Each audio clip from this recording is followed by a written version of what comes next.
All right, we have kind of a limited time period today because I've got to move into another meeting. So I want to try to condense some information here for you. This is a continuation of our discussion about followership, and try to come to some concluding thoughts as we get into some application towards the end of the course. For our online students, this is kind of a condensing again information related to two segments of what they're learning, and so. Ready? Yes. All right. Those of you who have filled out your followership questionnaire, and I believe our online students have done that or will be doing that, we're going to reference some of that material. So if you have yours, it'd be good to have in front of you as we go through this. So what I'm going to do is really discuss really quickly is some of Robert Kelly's work. Robert Kelly was the kind of one of the main thinkers. You go back in time, there's a couple others that he wrote a major book and did some survey development of this idea of followership. And he was one of the first theorists that really came and looked at this idea that followership could be a positive thing. If you look back in history, there were other people who recognized different types of followers, but they were always almost all negative, kind of buying into that cultural dynamic, all right? So Kelly kind of saw that, oh, wait a minute. You can actually be good at this, and maybe we need to recognize that. And so he came up with what was called that followership survey or that questionnaire that you guys completed, and you guys should have somewhere on this chart have zoned yourself. Does that make sense? And so let's talk about each of these areas, what they mean, and really quick, maybe answer some questions related to them. You should have basic different styles, which include alienated, passive followers, exemplary followers, pragmatist followers, and then the last, which is conformist followers. Does that make sense? Now, you zoned yourself somewhere in here. I find that most people always put themselves here, just because they think so highly of themselves. Now, what may happen is, which would be good for you if you ever get a chance, is actually have other people, like leaders that you work under, fill it out about you to see how they view you. Does that make sense? Might give you a whole different dynamic, which is actually could be pretty interesting. All right. Of course, the goal of what Kelly says is again, we're talking about this continuum. Remember we talked about the two continuums? Can someone tell me real briefly what the two continuums are? Yeah, that's what I'm afraid of. Look at this learning at work here. What are the two continuums? The two continuums are leadership and followership, which move towards good leadership or good followership and bad on this side. Do we have any recollection? Okay, good. So basically what Kelly has done for us is he said, okay, let's take leadership out of the question real quick and put followership, and let's define good, and let's define bad a little bit. Does that make sense? So he's come up with these types of things. And the top, you would say perhaps the top of his list is this idea of a exemplary leader, and the bottom, that's kind of difficult, but probably the bottom would be passive. Based on the two dimensions he gives, which is independent thinking to dependent thinking to passive to active. Now, when we talk about someone who's following, what would you say the differences are between an independent thinker and a dependent thinker? Followers are more passive or dependent. Now, I should come up there and just smack you. What? What did you just say? Followers are more? I'm saying that's what we do. If we buy into the stupidity of our culture, right? Yes, okay. A passive follower would be passive dependent. Does that make sense? Because that's that part. Where, now let's get anti-culture. What does he mean by an exemplary follower? Just based on those two dimensions. Who follows, but also has a lot of their own questions to make sure that they're following the right thing. Yeah, okay, they can think. I mean, they do have a mind. And they use it. Hey! Because I know a lot of people have minds, but I'm not sure they're using it all the time, okay? What do they mean by passive and active? I mean, what is he getting at? Okay, they're actively trying to reach the goal and pursue it. No, that took the words right out of my mouth. Except you didn't say dying. Dying. When you said it. Okay, yeah. You're involved. You don't sit back and wait to be told something. Does that make sense? You're engaged. You're engaged in the mission. It's not actively following. It's actively engaging the mission. Does that make sense? Because that's a difference. Because you could say, I'm an active follower. What are you doing? Well, nothing. Why? Because the leader didn't tell me to do anything. Well, that's not active. That's not being an active follower. Does that make sense? Okay. Active, take the initiative, and passive, just wait for someone to tell you. Yeah. Passive, just wait. Okay. So, a good position on this chart for a follower would be at the conformist. No. Because they would be, what he just said is, so a good place to be would be conformist. For a follower. For a follower, because you're active, but you're dependent on the leader. Okay. What we want are independent thinkers who are actively engaging. Okay. Now think about it. Okay, let's talk about this. You're a leader. If we could do it that simply, it'd be great. You're a leader. All right? Who do you want? Well, be careful, because sometimes you may not want that.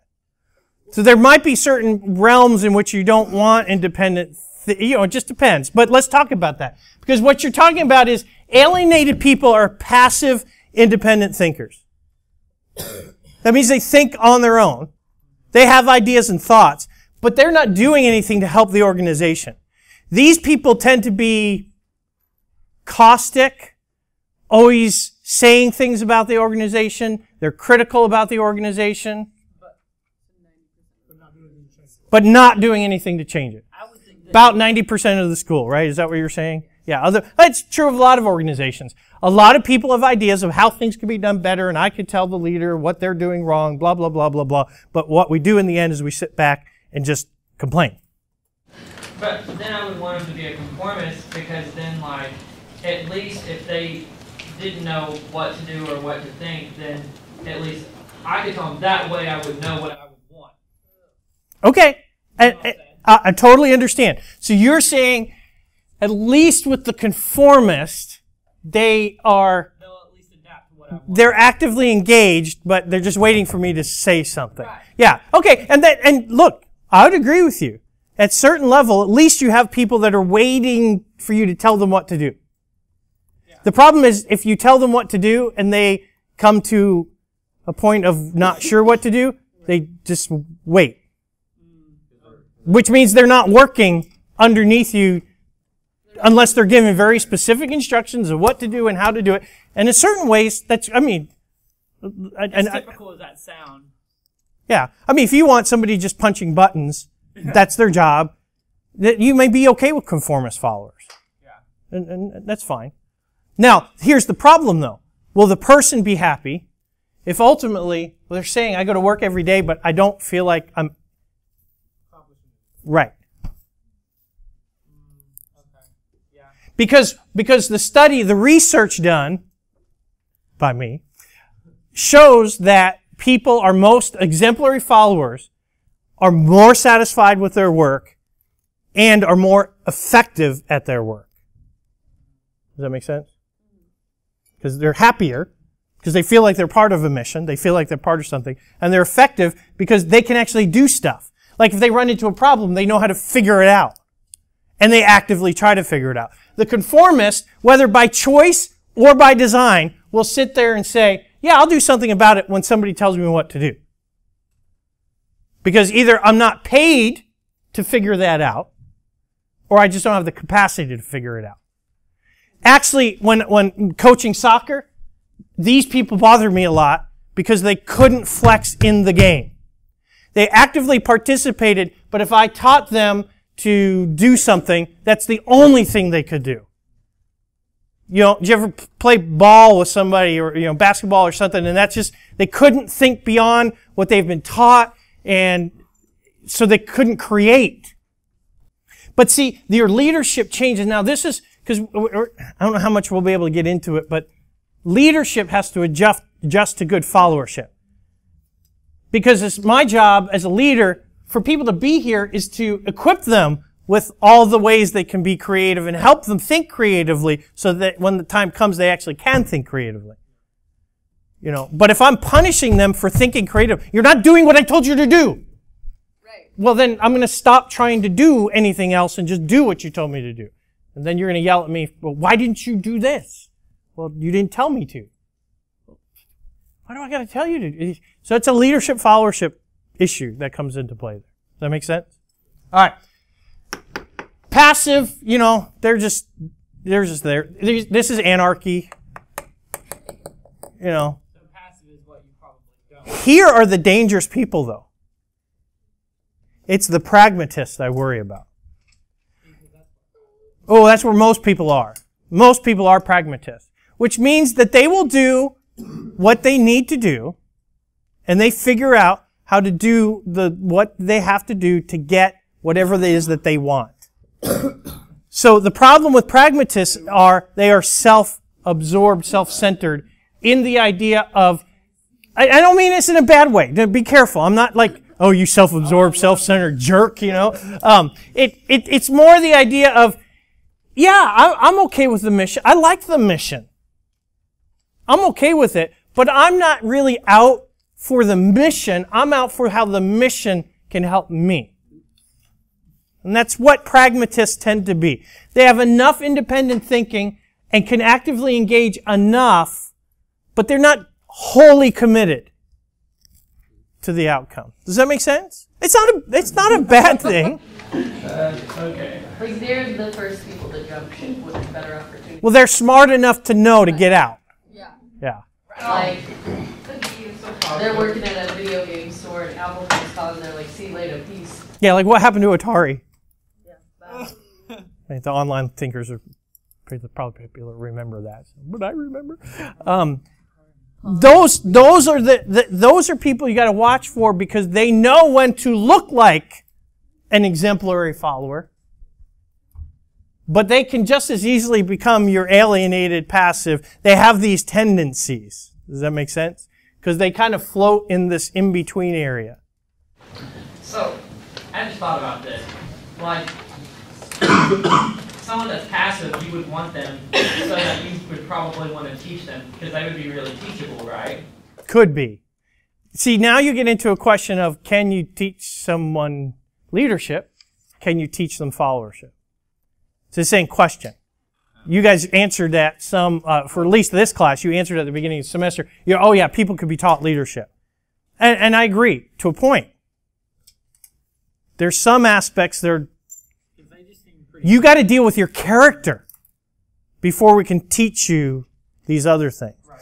Passive people, part of it is you may have passive people or even alienated people simply because they just don't know what mission to follow after. They're just tagging along. Hey, let me say this and I'll come to you. You guys signed up for college. Some of you have no clue other than it's the next thing you're supposed to do. Right. So you're passively moving through the process of college. You're not engaging it. You're not active in it. Christianity. Many of you are members of the church simply because that was the next logical step to take, but you're not engaged in the vision. Does that make sense? And that's what you're talking about here. Those types of things. Go ahead. A leader's capacity, let's say you're in an organization and a new leader comes in. Your ability to work with that person will change how you answer those questions. Does that make sense? The mission changes in an organization. A shift of responsibilities occur. So a followership style is not necessarily hard and fast, like a personality style would be more. Your followership style adjusts probably between your family and your volunteer organization and your member of a team and your work. Depends. Because it all depends on Not just your ability to be an independent thinker and active, as in your own capacity, but how much the organization allows for this.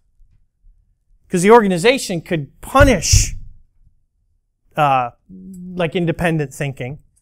And if you're an independent thinker and you can't engage that, your followership style in that organization will be down here. And I guess what I'm saying is that if you're here, you either have to look at yourself, one, or two, you probably are in just the wrong organization.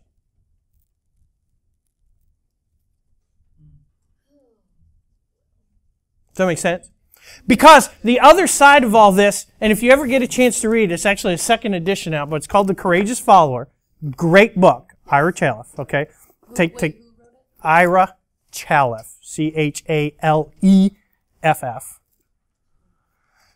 He talks about there are 5 actions that are required of a good follower. Now, Kelly didn't necessarily get into this. You can read Robert Kelly's book on followership. It's a great book, and learn a whole lot about different followership.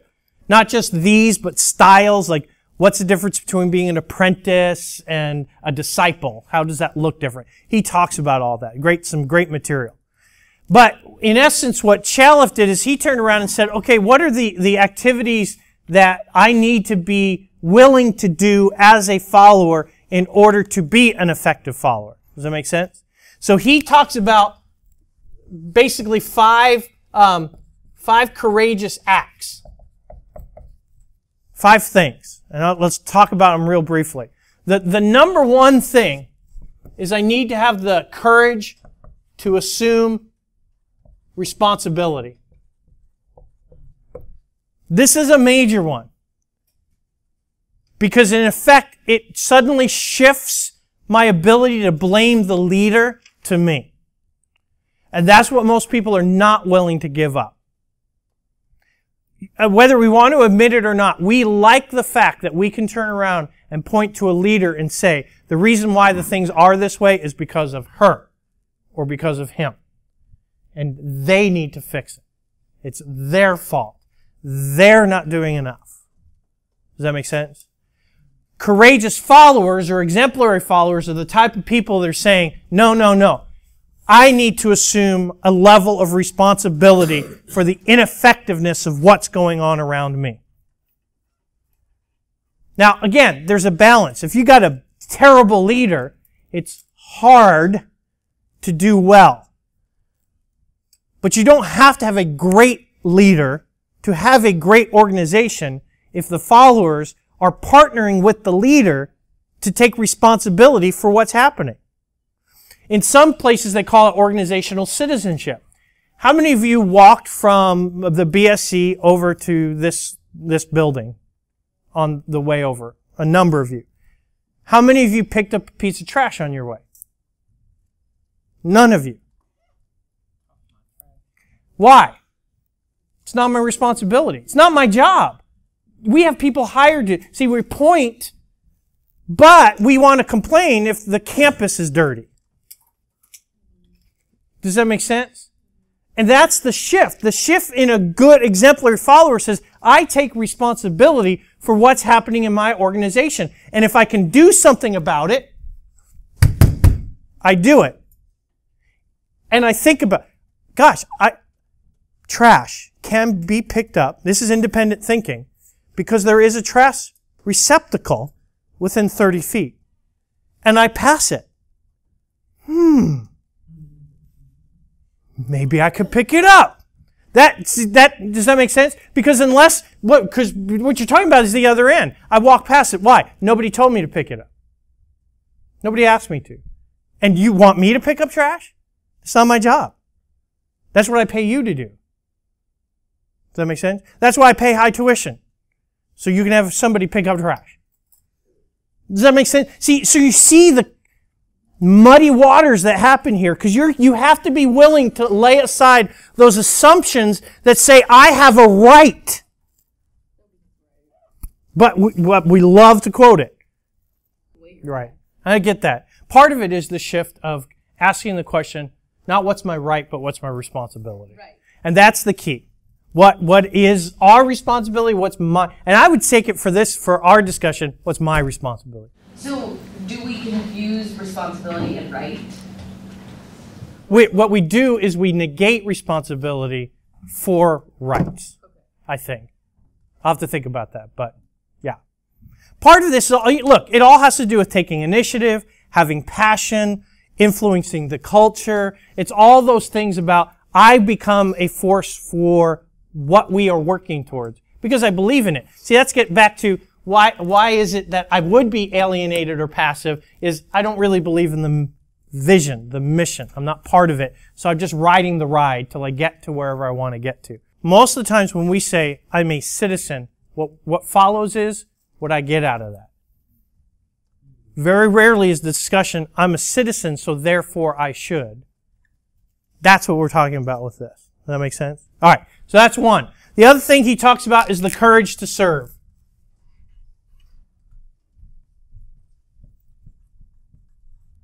The courage to serve. This gets into humility a little bit, or quite a bit. It gets into defending the leader, buffering for the leader, acting in the leader's name. It's realizing that as a follower, I have a responsibility to the leader as well, not just to the mission, to the organization. So if someone's going to speak bad about the leader, part of what my task is to defend the leader. Does that make sense? The tendency is to not do that. We actually take, in order to make ourselves look better, we take the leader down. Rather than to defend that. To buffer the leader. To make sure things don't come to the leader that they don't have to deal with. And that gets back to independent active. If I could take care of this, let me take care of it so that the leader doesn't have to. So that the leader could keep doing what the leader's doing. I need the leader to be focused on the mission and inspiring us to move forward. And anything that I don't do that keeps them from doing that, that ultimately harms me and everyone else in the organization. So let me take responsibility for that.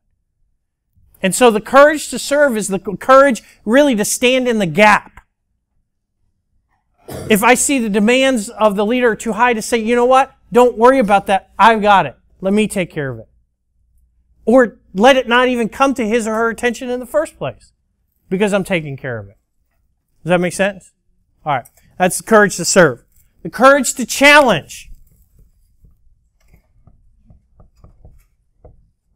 This is a tough one. Now it gets a little bit more difficult here because our task as a follower is not for the leader to tell us what to do. If you have a good leader, it's that the leader brings, here's the direction, and we have a responsibility to challenge that direction. By providing feedback, by giving the leader input, by giving other options. Because again, the leaders, we tend to see these leaders as these superhuman people. They're reading the same books we are. They're watching the same shows we are. They're attending the same churches we are. Why do we think that somehow they have some secret pipeline to information that the rest of us don't have? They may not have read the book you read or the article you do. The best thing you can do is not just sit there and say, okay, all right, yeah. I think that's wrong because I heard something else. But you don't say that. Now, organizational behavior people, you're getting into groupthink. You don't want to challenge the leader because if I challenge the leader, the leader's going to bite my head off. Well, then get out from under that leader. Because that leader is not creating a good environment that he wants a good follower or she wants a good follower like you. Go find a different organization. That leader is not worth following. Does that make sense? But you have a responsibility to challenge. Now I'm talking about every time the leader speaks, you go, oh, no. Let me tell you. No, it's about, I think that's a good idea. Here's why, but here's some other things to think about. Before we make that decision, do you want me to go research? Now we're into really serving. Want me to go research some of that and find out and give you some other options? Does that make sense? So it's got to be this willingness, this courage to bring the leader down to the level of, remember, you're only the leader because we have chosen to put you in that place. And we can choose to take you out of that place. Does that make sense? Okay. So we gotta be courageous on that. 4, he talks about the to participate in transformation.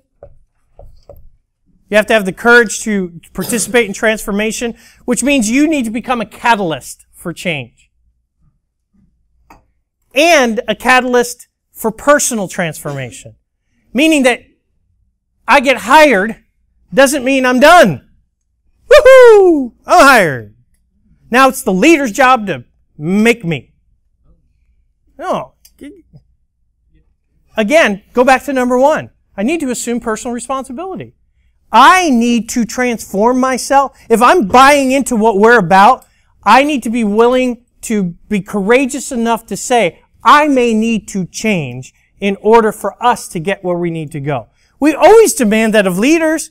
We want leaders to adjust and change and modify as the organization grows to be, so they can continue to lead. Well, what about the rest of us? Don't we have a responsibility to do the same thing? Shouldn't we be reading how to become better followers, better at our jobs, better at our tasks? Isn't that core even to the Christian faith? Aren't we supposed to be doing things like devotions and reading the scriptures so that we can become better tools so God can use us? That's the courage to participate in transformation. God wants to transform the world. But we're the tools in which He somehow, look, I'm not going to argue with God, but it was a dumb idea to depend on humans by which to make that transformation happen. But why did He do it? Because He instilled in us the ability for us to self-assess and say, I can change. I can become better. I can improve. And by doing that, I become a more honed skill for Him to use in transformation. The same with a leader. The leader chose you because she saw something good in you. But the organization changes, and that means you will need to change too. So you have to have the courage to participate in transformation. And then lastly, is the courage to take moral action. Moral action.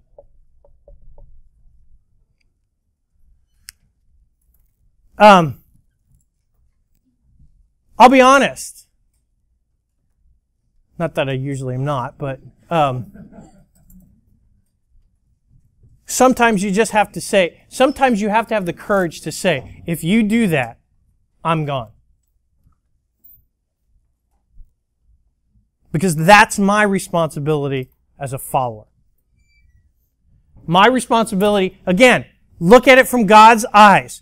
Leaders are not given something that beyond everyone else. If you see a moral imperative, you're abusive, financially, structurally, you're doing something that's wrong. You need to be able to take the courage to stand up to the leader, even to the point of being able to say, I'm out and I'm laying myself on the line, or you need to be taken out. Now you're going to my Italian heritage, which I could phone call a family member. Yeah, that's a different issue. We're going to talk, our online students, we won't have the opportunity to do it in this class, but in another. But we'll talk either Friday or next week about firing and how to deal with firing and exiting. But this is an issue. Sometimes you have a duty to disobey. Because it's the morally right thing to do. And you can't, and see, now it goes back to number 1. You cannot say, well, I did it because that's what my leader told me to do. You do not have, now we're talking exemplary followership. An exemplary followership says no. Not going to happen. So the best example that popped into my head when you said to serve was when JFK made that speech, like, ask out what you, or your Do for your country, country, right. What your country can do for you, but what you can do for your country. Like, that was... Citizenship. Yeah, like, yeah. Think about the pride that we had as Americans, you know, during the post-World War II era up until the 60s and 70s. Yeah. Like that was like, people were like willing to serve and willing to go out and do that. But I think, yeah, we made a mistake. Vietnam wasn't that great, but people were like, I'm not going to do that because that was terrible. So I don't want to do that. Interesting thing is, we're the same people. Right. People have not changed. We have maybe different ways we access information, maybe wider bits of information, but our capacities have never changed. So the question is, if they can do it, why can't we? Other than there's been a shift in our thinking that says, I don't have to do these things. I don't take responsibility. This is what you're talking about. I don't take responsibility. I don't serve. I don't challenge. This is, because you know what? This is unsafe. I think a small part of our generation is starting to come back to this stuff. Like we crave it. Like we're like, why don't you just put on your big girl panties? And I would agree. The only thing I find missing in this generation is the will to do it. Right. There's a want to do it, but no will to do it. As though we lack direction. And maybe it's because your generation needs a leader. Because that's what leaders do serve. Leaders do serve the role of, let me articulate a vision you can follow. And people are like, sign me up, sign me up. But in reality, leaders raise out of the situation. So you guys have got to make sure your character, that's where we come back to this core character qualities. You have to have the core character qualities and the ability to do these things. Otherwise, you don't get a leader popping out. Or what pops out is not a good leader. They're a leader by position, but they're not a good leader because they don't have the core competencies. Because our culture didn't prize those core competencies. So I kind of like agree also, like, our society, we're rebellious, we want to do it a certain way, we don't like the way it's going, so stand up when we have the right, you know? Right. But then, so, when you say we need a leader, I mean, if you look at every revolution that has taken place, like the civil rights movement, like somebody who put himself out on the line said all the rest of the people saw in him that people followed. Sure. But the key is with figures like a Martin Luther King. Did he train to be a leader? No. See, he served. And out of his service, the situation called him to take the next step. And that's what I'm saying is what we need, you guys as a generation, and I'm talking here millennials, tend to sit right here as a culture. This alienated, it's almost Gen X-y. But you're more pragmatists. Gen Xers were like, let's rebel, this punk rock, this is just, so it's a different issue. But what I'm saying is, yes, we need those kinds of leaders. We're not going to get them, though, until people are willing to serve and develop the core competency and the core character that will make them, when they are forced into leadership, then they're a good leader. But that's the thing is, like, we view people who've got the best heart, like have the best of everything as what it means to be a good leader. And they could be a terrible person. Right. But it gets back to that quote. Remember that quote? Right. It's the competitors. Right. We have people and leaders who just know how to compete. Right. And because of that, we prize good competitors as leaders. But that's the thing is, like, or stars. Then how do we shift? Like, how do we shift that? Like, what do we do as followers? Like, what do we do to encourage someone to say, hey, let's... Yeah, I think it's happening because there's causes and so on that are beginning to happen through a grassroots movement. People are just saying, we're just going to do this because it's the right thing to do. And out of that, what's going to happen is when those people, as they grow in mass and need to choose a leader, they're going to say, we don't want that person to be our leader because they represent everything we don't want. So when you start voting people in, you know, that, you guys are, I mean, hey, look, we're in a general election period. Right. This is a good question, not who has the political know-how, all these things. It's the question of who has the character. That's not been a question. We've overlooked character largely in the 90s and early 00s. Character, who cared? We know that people fool around. We know that they're dishonest. We know, that's what politics is about. Really? Does it have to be that way? Who said yeah? Oh, yeah. Yeah, go ahead. I have a question. So do you think that kind of going along with assuming responsibility and being part of change, do you think that's like kind of why like people explain to the government instead of being like, oh, I'm responsible? You know, because like, well, for instance, my grandparents always like complain about the government all the time, sometimes, but they don't vote. You know, and like that always just really bothers me. Right, you know? right. Yeah, and you're right. And probably part of it is because my vote doesn't matter. And that's true. Your vote doesn't. All of ours does. If all of us would take the responsibility, it would make a difference. But how does that start by one person? No, well, but not necessarily in leadership. Well, no, but even with the vote, like somebody has Right. But what happens is this, and this is how what you're saying. If a bunch of you say, we're going to take a stand, well, as soon as a bunch of people get together, you know what happens? A leader emerges. Because we need someone to speak for us.